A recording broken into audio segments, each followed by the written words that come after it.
स्त्री शक्ति संगठन न्यास के वार्षिक अधिवेशन और सम्मान समारोह का आयोजन कुरुक्षेत्र के प्रेरणा वृद्धाश्रम के रामस्वरूप सभागार में संपन्न हुआ। हिंदी वैश्विक हिंदी अभियान की प्रासंगिकता विषय पर एक संगोष्ठी का आयोजन हुआ। इस सम्मान समारोह में देश के 24 राज्यों व कुछ अन्य देशों में बसी प्रवासी भारतीय क्षेत्रों से 130 महिलाओं को साहित्य, समाज, कला, कौशल आदि क्षेत्रों में विशिष्ट योगदान हेतु सम्मान के लिए चुना गया। गौरतलब है कि स्त्री शक्ति संगठन द्वारा मानव तस्करी, लव जिहाद, स्त्री स्वास्थ्य, आत्मरक्षा, वैधानिक विषय, कौशल विकास, संस्कृति संरक्षण, बाल कल्याण, स्त्री सशक्तिकरण, भारतीय भाषा संरक्षण, गीता अध्ययन, कुरुक्षेत्र गीता महोत्सव, गीता महात्म्य आदि सभी विषयों पर संगोष्ठी, भ्रमण व रंगारंग कार्यक्रम आयोजित किए गए। महात्मा बुद्ध की नगरी कुशीनगर से पधारी कालिंदी ब्रिजेश त्रिपाठी ने कार्यक्रम में उपस्थित महिलाओं को संबोधित करते हुए कहा कि स्त्री विमर्श को समझने के लिए स्त्री को स्वयं को समझना और स्वयं को सही ढंग से व्यक्त करना आना चाहिए। उन्होंने कहा कि समाज में व्याप्त विभिन्न प्रकार की समस्याओं के समाधान के लिए हमें विशिष्ट ज्ञान व कौशल की आवश्यकता होती है। कार्यक्रम की मुख्य अतिथि असम और बिहार का प्रतिनिधित्व करती हुई मिंटू शर्मा ने अपने वक्तव्य में कहा कि वर्तमान में अंग्रेजी भाषा के बढ़ते प्रभाव के बावजूद हमें अपनी मातृभाषा को अधिक से अधिक महत्व देना चाहिए। वर्तमान में हमारे देश में मेडिकल और इंजीनियरिंग की शिक्षा को अपनी वंचित भाषा में ग्रहण किया जा सकता है। सरकार के द्वारा इस दिशा में काफी सराहनीय कदम उठाए जा रहे हैं। हमारी मातृभाषा हिंदी पूरे विश्व भर में बोली जाती है और अपने भारत देश को विश्व गुरु बनाने के लिए हमें अपनी हिंदी भाषा के प्रयोग पर अधिक से अधिक बल देना चाहिए। मुख्य अतिथि प्रसिद्ध साहित्यकार मधुकांत ने न्यास की अध्यक्षता कर रही ममता शर्मा, प्रबंधक कंचन मखीजा व अन्य पदाधिकारियों की सराहना कर उन्हें प्रोत्साहित किया। उन्होंने कहा कि इन बेटियों के प्रयास को देखकर लगता है मेरी पुस्तक चिरैया अब किसी से नहीं डरती शीघ्र ही सत्य सिद्ध होगी।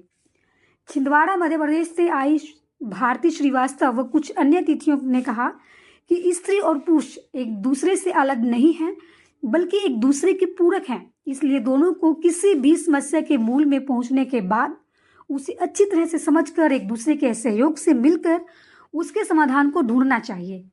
ऐसा करने से ही हम कम साधन, कम समय और कम मेहनत में समस्याओं के निदान की तरफ बढ़ा जा सकता है।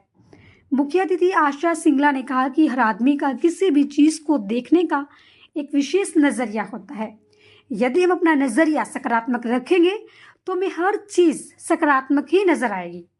कार्यक्रम के अंत में प्रेरणा आश्रम के संचालक जय भगवान सिंगला ने अपने विचार प्रस्तुत करते हुए कहा कि इस तरह के कार्यक्रमों से न केवल महिलाओं के काम को पहचान मिलती है बल्कि उन्हें आगे और अधिक उत्साह के साथ काम करने के लिए प्रोत्साहन व प्रेरणा भी मिलती है। स्त्री संगठन न्यास की राष्ट्रीय अध्यक्ष ममता शर्मा ने अपने भाषण में कहा कि महिलाओं को थोड़ा सा भी सहयोग होने पर उनकी प्रतिभा निखर कर आती है। स्त्री स्वास्थ्य, आत्मरक्षा, कौशल विकास जैसी स्त्री सशक्तिकरण के विभिन्न क्षेत्रों के अतिरिक्त लव जिहाद, मानव तस्करी, बाल कल्याण से संबंधित विभिन्न क्षेत्रों में कार्य किया जा रहा है।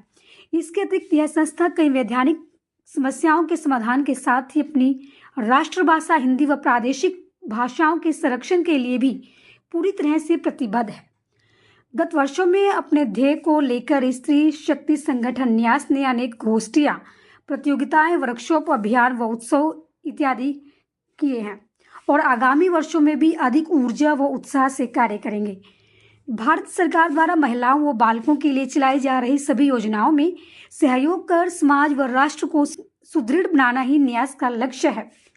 कार्यक्रम के दूसरे चरण में प्रमुख रूप से स्त्री शक्ति संपादक कंचन मखीजा व ममता शर्मा, तथास्तु लेखिका कंचन मखीजा और स्त्री विमर्श की कविताओं से सुसज्जित डॉक्टर मधुकांत की चिरैया किसी से नहीं डरती, आशा सिंगला की पुस्तक चलो चले प्रकृति की ओर का विमोचन किया गया।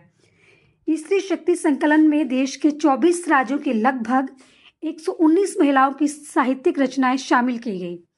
कार्यक्रम में इन 3 पुस्तकों के अलावा विभिन्न विधाओं में अन्य 11 पुस्तकों का भी विमोचन किया गया। साहित्य के अलावा इस कार्यक्रम में 2 अकेडमिक पुस्तकों का भी विमोचन किया गया। कॉमर्स और कम्युनिकेशन के क्षेत्र से 2 अकेडमिक। इस अवसर पर व्यापारी, समाज सेवी व साहित्यकार डॉक्टर जय भगवान सिंगला, साहित्यकार समाजसेवी आशा सिंगला, वरिष्ठ साहित्यकार समाजसेवी डॉक्टर मधुकांत, व्यवसायी महेश गौतम, वरिष्ठ चिकित्सक doctor Veena Singh Gehlot, doctor Rinku, doctor Kalindi Brijesh Tripathi, doctor Pratibha Singapore रहे। कुरुक्षेत्र से राजेंद्र शर्मा की रिपोर्ट।